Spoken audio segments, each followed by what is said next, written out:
Lo pernah scroll Instagram, lihat story orang liburan, feed orang hidupnya estetik, terus ngerasa, gue kenapa nggak kayak mereka? Terus lo buka TikTok, lihat orang-orang tampil cerah, nah, lo malah makin insecure. Padahal sebelum HP disambung, lo sempet punya mood yang oke. Tapi setelah scroll, tiba-tiba ngerasa kurang, padahal lo udah cukup.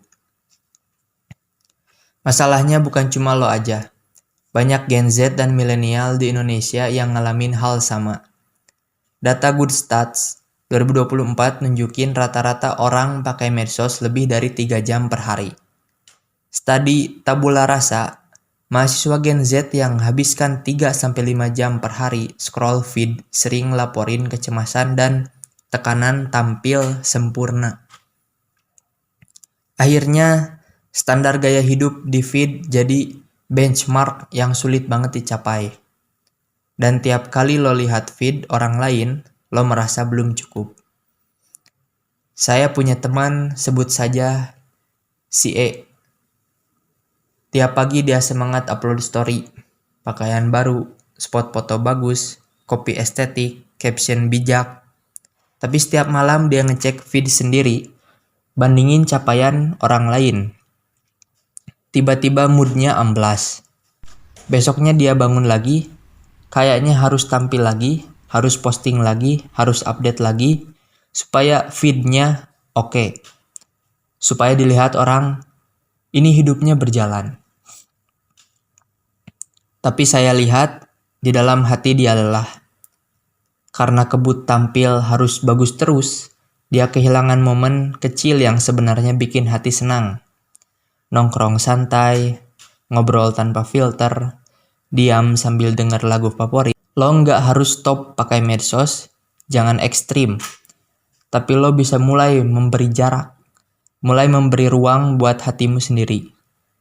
Inilah kenapa saya bikin hari ini aja dulu, planner reflektif harian. Apa aja isinya?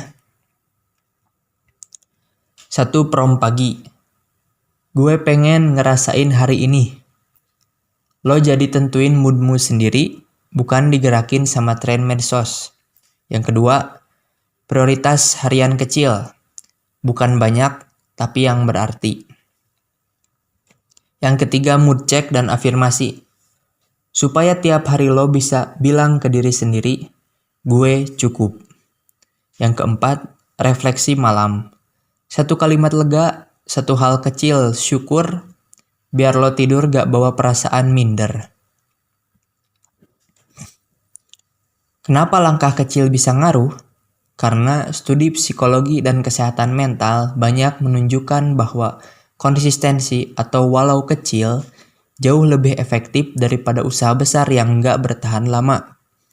Misalnya menulis jurnal 3-5 menit per hari bisa turunkan tingkat kecemasan dan improve mood.